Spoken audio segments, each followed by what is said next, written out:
Ladies and gentlemen, good day and welcome to Capri Global Capital Limited Q3 FY23 earnings conference call hosted by Go India Advisors. As a reminder, all participant lines will be in listen-only mode and there will be an opportunity for you to ask questions after the presentation concludes. Should you need assistance during the conference call, please signal an operator by pressing star then 0 on your touchtone phone. Please note that this conference is being recorded. I now hand the conference over to Mr. Ravikant Bhatt from Capri Global Capital Limited. Thank you and over to you, sir. Good morning, everyone. This is Ravikant. I shall read out a brief disclaimer for today's call. The discussion on today's call regarding CGCL's earnings performance will be based on judgments derived from the declared results and information regarding business opportunity available to the company at this time. The company's performance is subject to risks, uncertainties, and assumptions that could cause actual results to differ materially in future. Given these uncertainties and other factors, participants on today's call may observe due caution while interpreting the results. A separate disclaimer is available on slides 2 and 3 of the Q3 FY23 investor deck. Participants are requested to note the same. I now request our MD, Mr. Rajesh Sharma, to present the opening remarks. Over to you, sir. Yes, good afternoon, friends. And like always, it is a pleasure to welcome you all to Capri Global's post-earnings conference call. Let me start by wishing you all a happy new year 2023. We declared our reviewed consolidated results for Q3 and for 9 months FY23 on Saturday, 28 January 2023. I hope you had a chance to go through the investors deck. With our right issue proceeds yet to be concluded, we will have to refrain ourselves once again from giving specific forward guidance.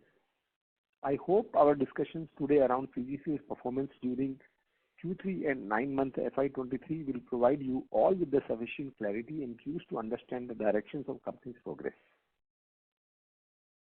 In this commentary, all references to profit and loss and balance sheet aggregates as well as the ratios shall refer to consolidated value. All reference to urban retail shall mean MSME and affordable housing. As you would have noted, we have reported a decline of 42% year-on-year and 14% year-on-year in our Q3 FY23 and 9-month FY23 net profit respectively, driven majorly by the cost we incurred in the gold loan vertical. I shall elaborate on this later in this call. Let me first start with our business performance. Please refer slides 6 and 7. Asset under management increased 49.9% year-on-year and 11.4% quarter-on-quarter to touch 86,525 million. The share of retail loans improved to 79.1% from 74.4% in Q2 FY23. The share of construction finance segment where growth was stronger in H1 FY23 due to a strong sanction disbursal pipeline softened during this quarter by 200 basis points. Quarter-on-quarter to 19.4%, below our threshold of 20% at consolidated level. This is in line with our previous commentary that construction finance momentum shall be softer in H2 FY23. Disbursal touched rupees 18,105 million, growing 43.1% year-on-year and 21.7% quarter-on-quarter. Disbursal for 9 months FY23 stood at 43,917 million and were up 57.9% year-on-year. The share of retail disbursal comprising MSME, affordable housing and gold loans was 75.5% in Q3 FY23 compared to 47.7% and 35% in Q2 FY23 and Q1 FY23 respectively. Gold loan led the momentum in disbursal during Q3 FY23, constituting rupees 7,741 million or 42.8% of total disbursals. This translated in gold loan AUM touching rupees 7,152 million, constituting 8.3% of total AUM compared to a 1.8% share in Q2 FY23. This rapid scale-up was supported through an expansion of exclusive gold loan branches, which increased from 182 in Q2 FY23 to 449 in Q3 FY23. I shall discuss the cost impact and our commitment to this business while discussing the earnings performance. As part of our growth strategy, We continued expanding our urban retail network deeper and in contiguous geographies. We added 15 urban retail branches across Rajasthan, Uttar Pradesh, and opened our maiden branch in Bihar in the state capital Patna. Our non-gold loan branch network stood at 160, up from 145 in Q2 FY23. Our total branch network stood at 609, up from 327 in Q2 FY23. Details on our network expansions are given in slide 29 and 30. The car loan distribution business continued with its strong momentum. As shown on slide 12, the loan originations touched 16,920 million, up 3.1 times year-on-year and 24% quarter-on-quarter basis. Total origination in 9-month FY23 stood at 39,975 million, over 2.3x FY22 originations, which were 17,022 million. I shall discuss the fee contribution from the vertical while commenting on our earning performance. As of Q3 FY23, the car loan distribution business had a presence in 22 locations in 29 states and union territories, unchanged from Q2 FY23. The vertical has 6 exclusive branches at all other locations. It operates through a feet-on-the-street sales force. I shall now turn to our earnings performance. I shall be referring to slide 14 to 17. The net interest income or NI increased 17.5% year-on-year and 5.3% quarter-on-quarter to 1,610 million. The net interest income in Q2 FY23 was boosted by certain one-off components amounting to 130 million attributed to recovery. Adjusted for the same, the net interest income increased 15.1% quarter-on-quarter. The net interest margin computed on average net advances was 8.45%.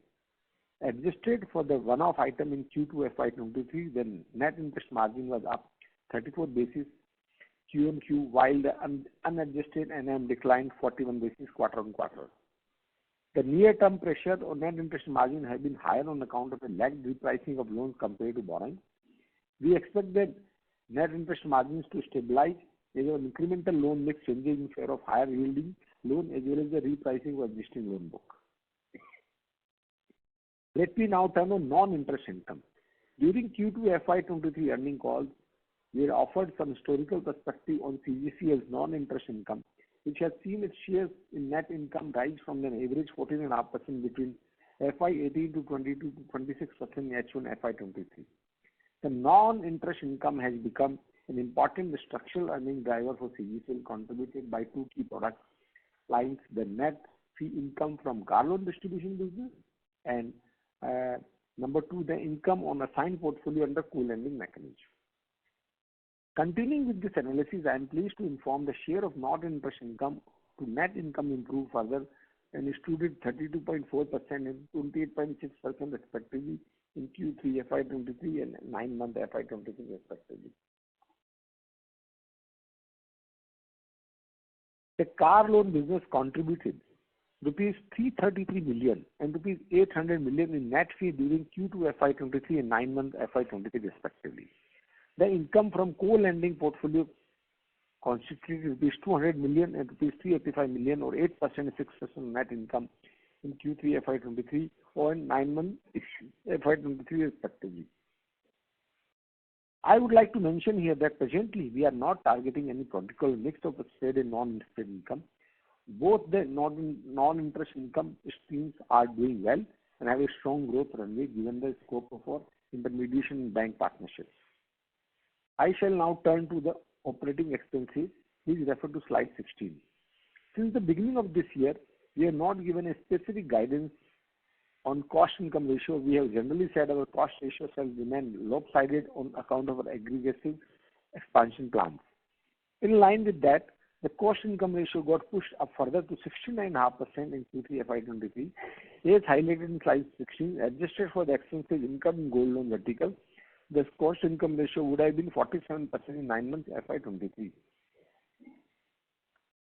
Based on our internal classification, we estimate a loss before tax of 975 million in the gold loan vertical in 9 months FY23. We have slightly modified our cost average AUM ratio graph to include an additional line graph. We have presented cost divided by average AUM ratio by including the car loan origination volume during respective quarter in the average AUM definition. This gives a better perspective as the employees' expenses incurred on the car loan vertical is captured in our OPEX, while the fee-generating car loan is not part of our AUM. The cost divided by average AUM ratio has risen to 329 basis in trailing 1 year, while the cost average AUM ratio, including new car loan origination, has risen by 234 basis in the same period. I would also like to highlight that we have already onboarded a significant number of staff for gold loan vertical in branch rollout in Q2 FY23. This was to ensure bench strength ahead of the planned rollout in Q3 FY23. Hence, the average headcount in gold loan at the beginning of Q3 FY23 was 13 branch. It normalized to 7 branch by the end of Q3 FY23. This contributed to the increased employee OPEX in Q3 FY23. The necessity for such pre-rollout hiring has now reduced. With our initial presence getting established, we had planned a gold loan branch count of 556 FY23. Having rolled out a significant number of planned branches in 9 months to FY23, the incremental employee additions and OPEX intensity should soften in Q4 FY23. Now I am coming to credit cost and asset quality. We reported a net credit cost of 245 million in Q3 FY23. This includes rupees 188 million net write-off and rupees 57 million in ECL provisions. Despite the spike in Q3 FY23, the cumulative credit cost in 9 months FY23 was rupees 530 million. 50% of FY23 credit cost of rupees 1,057 million. The 9-month FY23 annualized credit cost stood at 94 basis compared to 124 basis in 9-month FY22. The stage 3 asset increased to 7.3% or rupees 130 million Q&Q to touch rupees 1,911 million. We expect cash recoveries from some of these slipped accounts in Q4 FY23. The stage 3 ratio stood at 2.36%, 66 basis year-on-year and 4 basis quarter-on-quarter. Our provisions on stage 3 assets were 29.1%, marginally better than 28.7% in Q2 FY23. Standard restructured asset stood at 1,454 million, constituting 1.8% of AUM. Approximately rupees 1,100 million plus of restructured assets have exited moratorium, and another rupees 350 million shall exit moratorium in Q1 FY24. The cost drivers discussed earlier in the call subdued profitability in Q3 FY23. Our consolidated net profit after tax declined 42.3% year-on-year and 13.5% quarter-on-quarter to 374 million. The 9-month FY23 net profit was lower 14.4% at rupees 1,319 million. Excluding the direct cost incurred on the gold loan vertical, our Q3 FY23 and 9-month FY23 net profit would have been higher by approximately 32% on year-on-year. We reported a capital adequacy ratio of 24.2% for CGCL and 38% for CGHFL. The proposed capital infusion through rupees 14.4 billion right issue will timely and augment our growth equity. We hope to communicate the timeline of the capital raise in near future. With that, I conclude my commentary.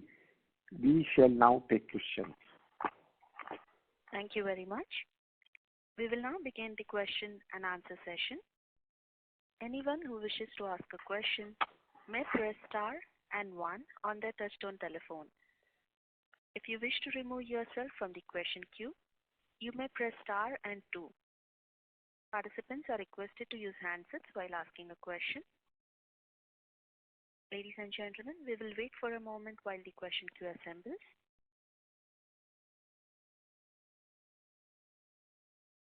We have a first question from the line of Uday Pai from Investec. Please go ahead.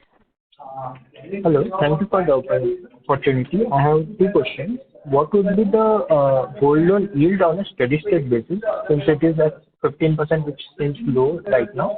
And what is the quarterly disbursement in gold loan that you are targeting? Yeah, can you repeat the question? There is a lot of background noise is coming. One second. Yeah, so what would be the gold loan yield on a steady state basis, and what is the quarterly disbursement of gold loans you are targeting? So gold loan yield, when we announced the rollout, the beginning, you have to add a lot of customers. Our yield in the range of about 15.5%. But slowly it is going up. So when the retail customer segment is increasing of the low ticket size, the yield will start going up. Our target of the yield will be in the range in the region of 19%. So gradually we'll see our yield is inching up. In Q4 and next year, FY23 quarter 1, you will see the yield improvement significantly when the branch gets some vintage. And we are targeting the gold loan book to close in the range of about 850 crore in Q4 FY23, and will continue to grow depending on the branch rollout and everything else. But we are targeting about 3.5-4 crore rupees per branch AUM within 15 months from the date of its starting operations. Sure, sir. Thanks. That's it from my side. Thank you. A reminder to participants to press star and 1 to ask a question. We have our next question from the line of Gaurav Sharma from HSBC. Please go ahead. Yeah, hello. Am I audible? Yes. Please go Hello. ahead. Thank you, sir, for allowing me the question. Congratulations on a great set of numbers. There are 3 questions. So one is like, sir, your AUM mix is shifting towards gold loan and shift from MSME is coming. So just wanted to know the steady state mix of your AUM. That is one. Second is like, sir, in gold segment, some of the bigger NBFCs players mentioned that they are also getting aggressive. They are also expanding their standalone branches in gold. So how you see the competition and how you want to cater that, how you want to counter that? And third, my question is related to the car loan discussion. It's showing a great momentum. So, and you have mentioned that you're just 6 branches and you're operating at 322 locations. So just wanted to know more about your operating model in this segment, and if you can provide the OEM mix in that, like which are the largest contributors in this fee income, it will be really helpful. That's it from me. So if you talk about the competition in the gold loan, yes, there is a competition, but there is a market also growing. A market of about 350,000 crore is growing at the pace of 12%. And majority of growth is still contributed and catered by the NBFCs. So to build a book of 10,000 crore, which you had said earlier, in next 4 to 5 years, should not be, given the size and given the growth coming up, should be a problem. And it depends on how fast you build a brand and how fast you quickly build a confidence among the borrowers to come and take the loan from you. So for that, we are continuously doing our radio campaign. You must have seen that even cricket team, Gujarat Titan cricket team, we have taken the sponsorship showing the Capri loans. So various the campaigns are going on to build that brand, and I think that is showing up. We have built a very fast 700 plus crore of AUM, and within less than 6 months. So I think it is very credible as far as I am concerned. So we feel competition is there, but market size is growing. If you talk about car loan, it is a purely fee income where the referral is given to the bank and we assist the borrower to have a hassle-free disbursement in a fastest turnaround time. So it is a mix of technology and feet on the street. While the branches are 6, but we have our connector model also. So we get the lead, we use some sort of technology there, and we use our local feet on the street, combine both. And I think we are one of the largest player in this segment, and the fee income is directly contributing to the bottom line. So we work on the unit economics as well. This year, I think we are targeting a fee income of 100 crore, and it will significantly contribute to the bottom line. Okay. And sir, last one on the steady state of AUM mix, what will be the share of gold loan and MSME? Actually. So I think initially it can be depending on the branches, but if you talk about 4 to 5 years, is how it looked like that gold loan will be about 25% of AUM, and 25% of AUM will be MSME, and about 30% will be your home loan, and about 20% will be construction finance. That is how it looked like. Okay. Thank you so much, sir. That's it from my side. Thanks a lot. Thank you. We have our next question from the line of Bunty Chawla from IDBI Capital. Please go ahead. Yes, sir. Thank you for giving me the opportunity. Just few queries. Firstly, what is the incremental cost of borrowings in Q3 FY23, and how we are seeing that shaping up in Q4 FY23? And similarly, what will be the impact on the margins as a whole? Can you repeat the question? The voice is breaking. Okay. Is it audible now? Yeah, it's better. Yeah. So, firstly, what is the incremental cost of borrowing for us during this quarter, and how the cost of fund will shape up in Q4 FY23? And similarly, what will be the impact on the margin front going forward? So our cost of borrowing for NBFC is in the range of about 9%, which has gone up by about 70 basis from 1 year ago. And our cost of fund for Q4, for our housing finance cost of fund, which was earlier about 7.25%, have also gone to about 8%. If you talk about the cost of fund, it will remain in the same range.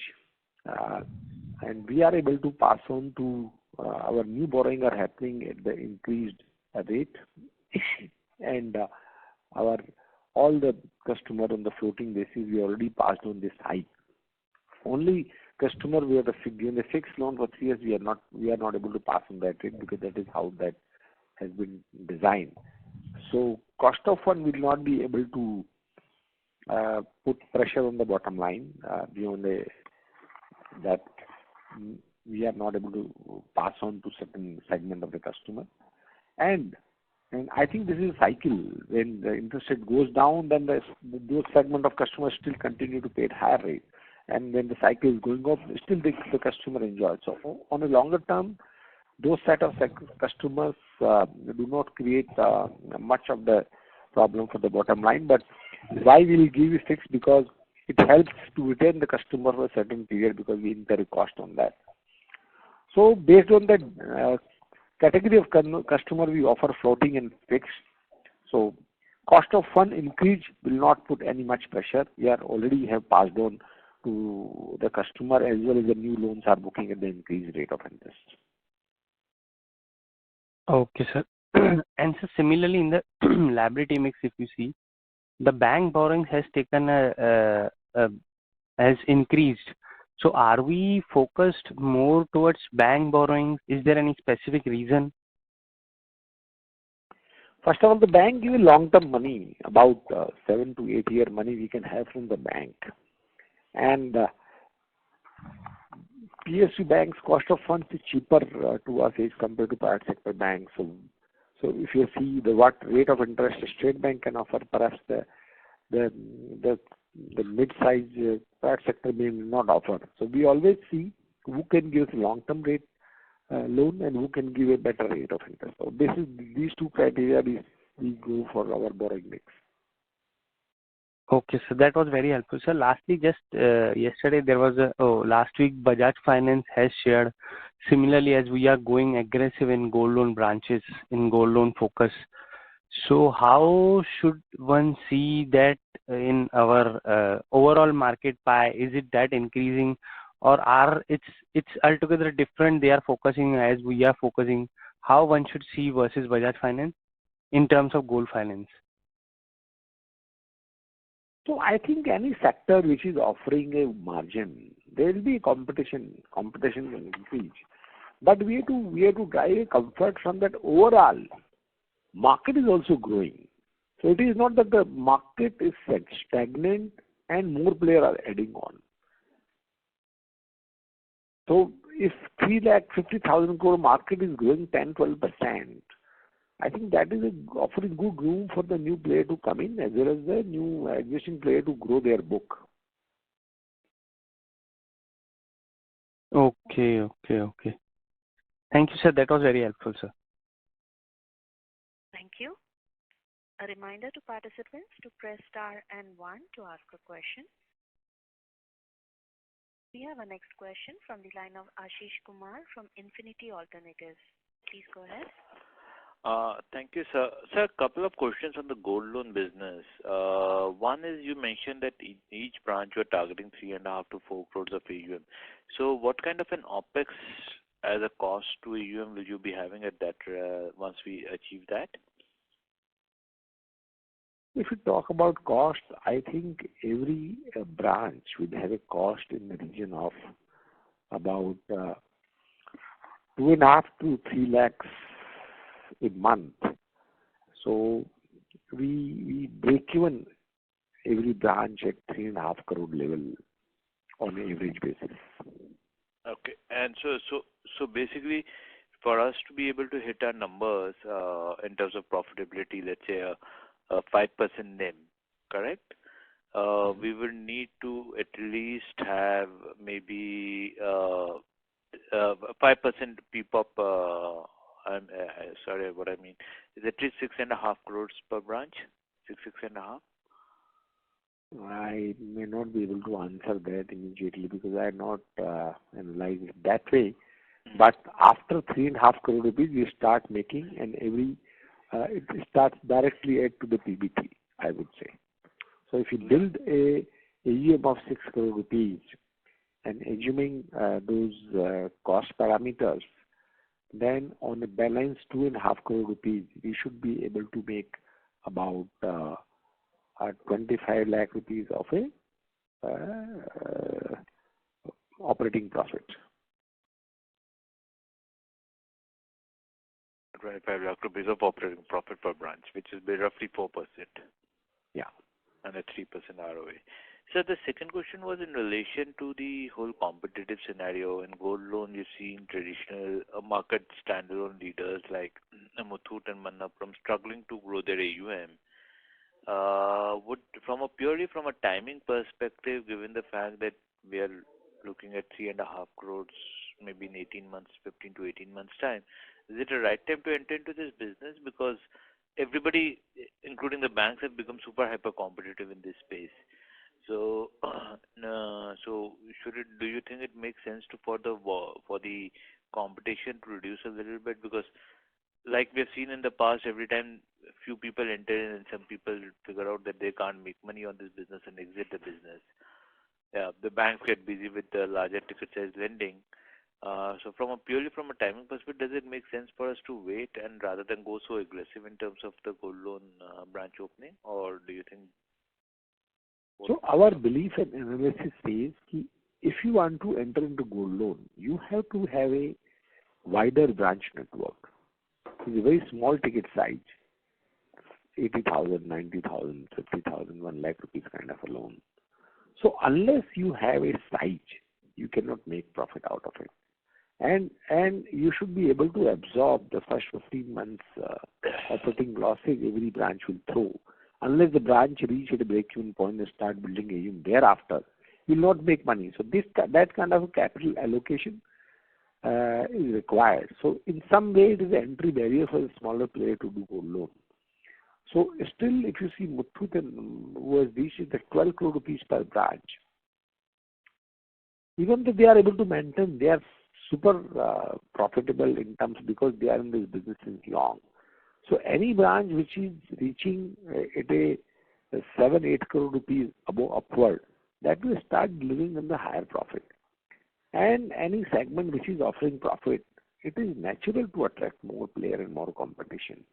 But still, it is all about your branch presence, your ability to build a confidence among the borrowers, and these are the two factors help you to build a high AUM.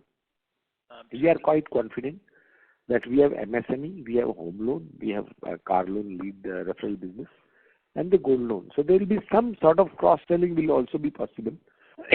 So we have to work on the cost efficiency also. And with the multi-product, we have to believe in the cross-selling aspect. Combination of this, I think this business also on the positive side that if your processes are set, then you accelerate it. I think you need not to worry about the delinquencies if your processes are set. So there are every plus and minuses, but overall it is an attractive business model to follow if you are able to continue to expand your network and achieve a size. I understand where you're coming from. I was coming more from while from the absolute amount of profit pool, I agree with you completely, and I understand. It was coming more from an ROE perspective because, frankly speaking, somebody like Manappuram, who's been for so long, is struggling to get to a mid-teens kind of an ROE. So anyways, I understand where you're coming from. Thank you, sir, and wish you all the best. Okay, thank you. Thank you. Ladies and gentlemen, to ask a question, please press star and 1 on your phone. We have a next question from the line of Gaurav Somani from Korman Capital. Please go ahead. Hello, thank you for the opportunity. Sir, can you share the mix of lending in terms of fixed and floating which we have? Hello? Our borrowing? No, lending, sorry. The assets, the lending which you have done, currently what is the mix of floating and fixed loan rates which we have? Ravikant, will you be able to share that detail, please?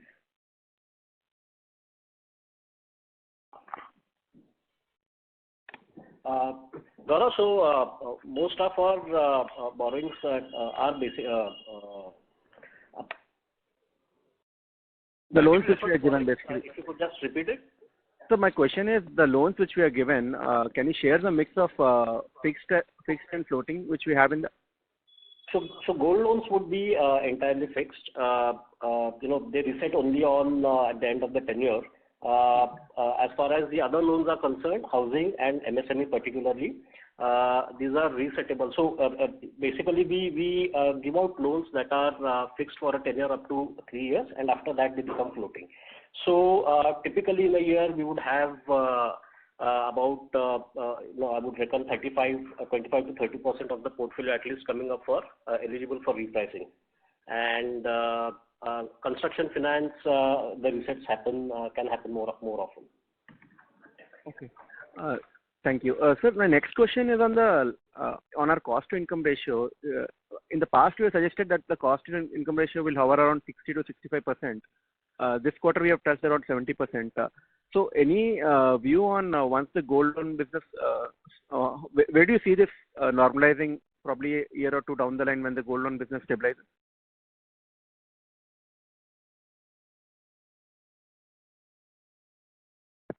Hello? Yeah. Can you repeat the question, please? Yeah, sir, my question is on the cost to income ratio. It hit 70% this quarter. In the past, you have said that it will be around 60 to 65%. So, where do you see this normalizing once the gold loan business stabilizes? So, I think we have to see that had not been gold loan, profit would have debited to P&L account. This cost income ratio would have been in the range of 47%. Mm-hmm. So, if we talk about overall cost to income ratio vertical wise, so MSME in home loan, our aim will be to bring it to in the range of about 35-36%. And if you talk about gold loan, it will be in the range of about 45% kind of a OPEX. And if we start doing cross-selling and also the BC arrangement and co-lending in the gold loan, that will completely change the dynamics. While we are not saying that when it will happen, but I think next year we'll have a few partnership in the gold loan of co-lending and BC where we'll use our network to originate this for the loan so that we'll be able to compete with the even lower segment of the gold loan customer. So that dynamics of the cost income ratio will completely change in our favor in a larger way. So we see this stabilizing below 50% probably a year down the line. Yes. Sir, lastly, on the co-lending aspect, if you can share the amount of co-lending which you have done till now. So co-lending till now we have done in the range of about 450 crore rupees. 450 crore. Okay. And and what is our view on this business? On the co-lending business, we want to grow it or we want to do it on our own book? No, we definitely want to do co-lending business and we want to grow this. At the moment, a technology interface with the banks are underway. Once that takes up, the volumes will increase significantly. And this have an edge where we get a cheaper rate and the risk is shared. We originate and we collect and we get a fee. So while on the profitability side, it has no impact, but on the allocation of capital, you are not required. So it becomes very, very highly ROE accretive. Okay. Thank you, sir. That's it from my side. Thank you. A reminder to participants to press star and 1 to ask a question.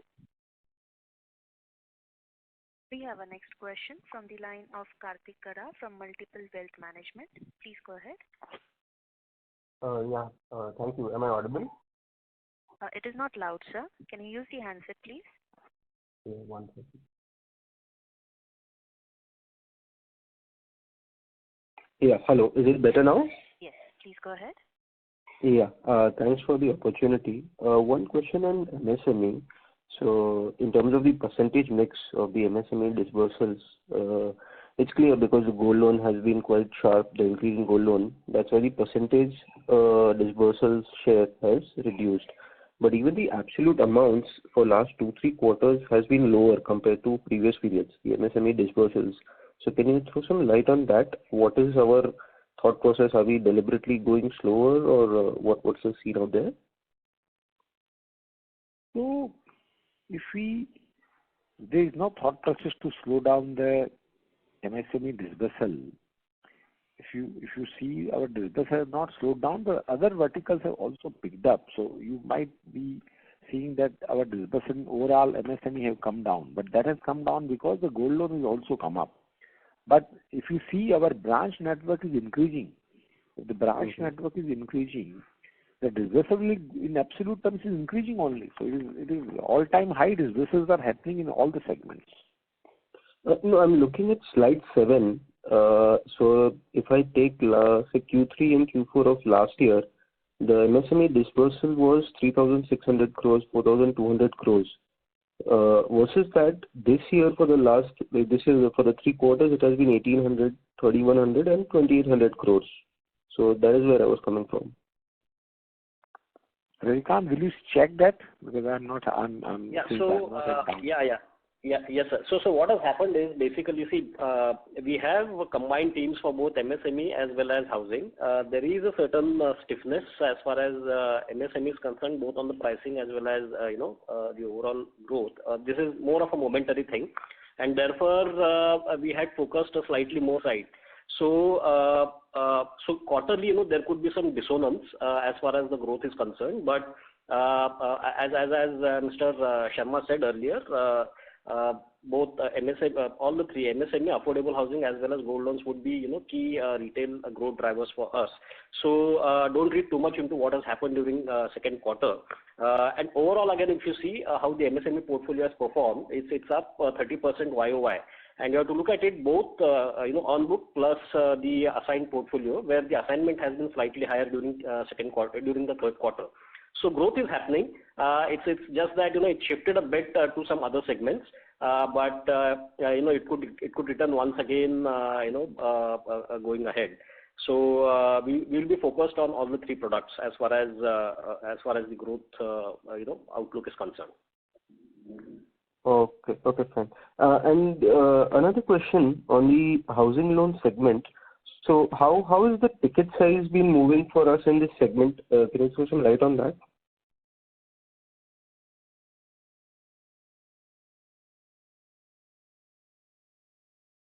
Hello? Yes? Hello? Yeah, so I was asking my second question, which is on the home loan segment.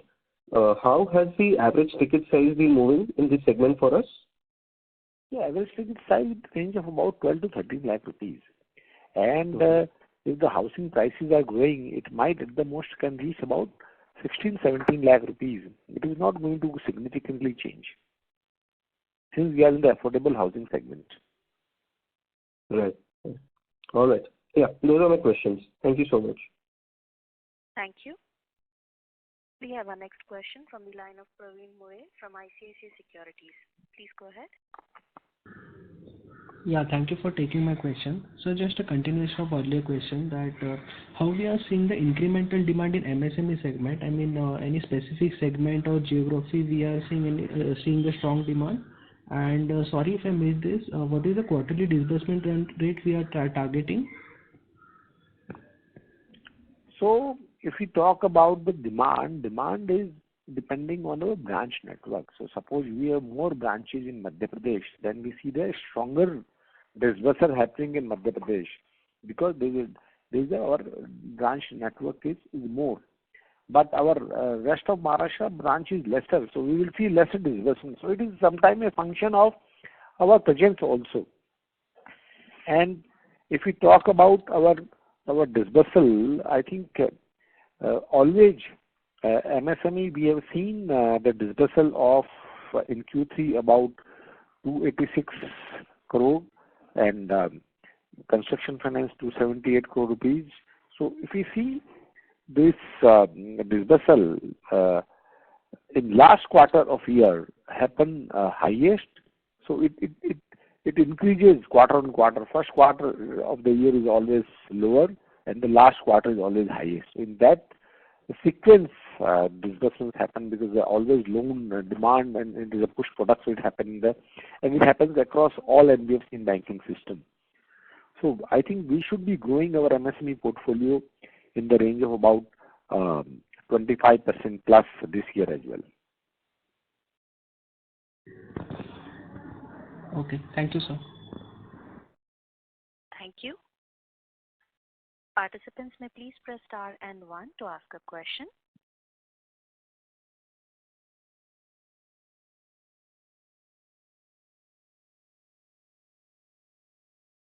As there are no further questions, I now hand over the call to management for closing comments. Over to you, sir.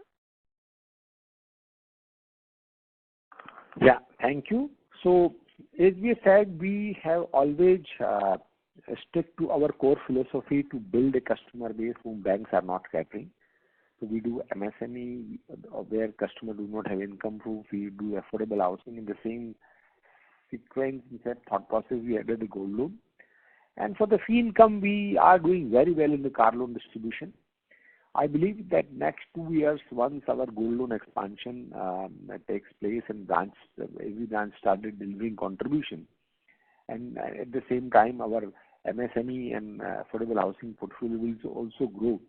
Our operating cost will come down, and there will be great fee contribution from the car loan and the advertising income of the insurance products. So I think we are inching towards a higher AUM and better profitability. Technology, we are making a lot of investments, and data science team, we have added about 15 people we are pinpointed. They are analyzing every geography, every product, everything, and they are making a sea change. That will also help us not only in our asset quality policy, but also in cost income. So overall, we are quite confident that we are on a path where we should be able to deliver better returns for our stakeholders. So thank you all of you for joining the call. Thank you. On behalf of Go India Advisors, that concludes this conference. Thank you for joining us, and you may now disconnect your lines. The conference is no longer being recorded.